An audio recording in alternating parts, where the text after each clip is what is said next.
Ask me before you buy in New Cairo.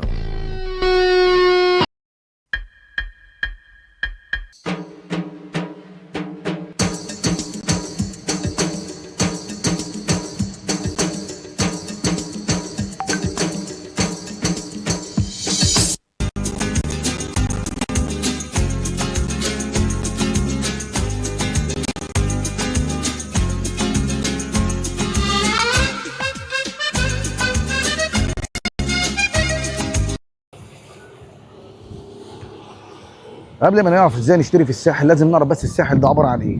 الساحل متقسم 6 مناطق.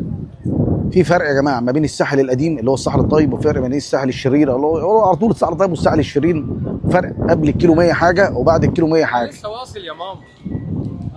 تقريبا في ايه ده؟ استاذ جورج. انا مش مصدق. استاذ جورج. انا مش مصدق. سياده المستشار. اهلا وسهلا. اهلا وسهلا. انتوا بتصوروا حاجه؟ تعالى بتصوروا حاجه بجد؟ تعالى. والله انا عايز اقول للناس ان الاستاذ جورج ده بقول لك ايه، كنز حبيب قلبي. حبيب منور. حته سيلفي بقى، حته سيلفي عشان تكبر، عشان يكبر ازاي؟ عشان ابعتها لماما.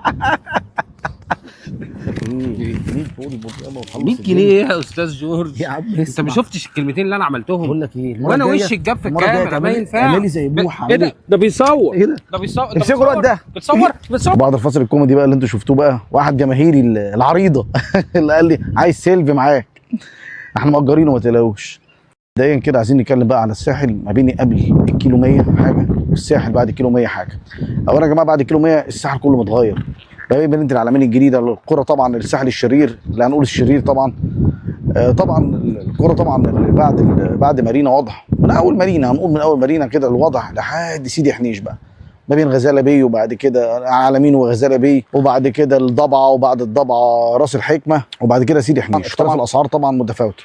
انا عايز اوصل لكم برده كام نقطه. النهارده اسعار حتى الساحل الطيب بقت غاليه، ما بقتش رخيصه. يعني احنا بنسمع النهارده ال 3.5 وال 4 وال 5 مليون جنيه في الساحل الطيب. من فتره قريبه كانت اسعاره قليله جدا. النهارده من بعد الكيلو 100 الوضع متغير تماما. معدل طبعا الكثافه اللي بتروح او الناس اللي بتروح من بعد الكيلو 100 او من اول مارينا لحد وانت طالع، كل ده كتير جدا جدا جدا، وفي قوه شرائيه عليها قويه جدا.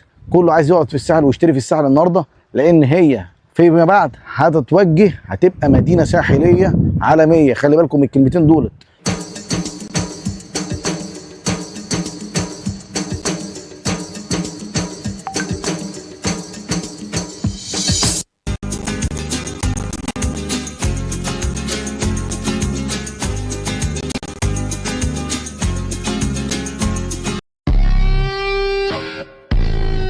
Ask me before you buy in New Cairo.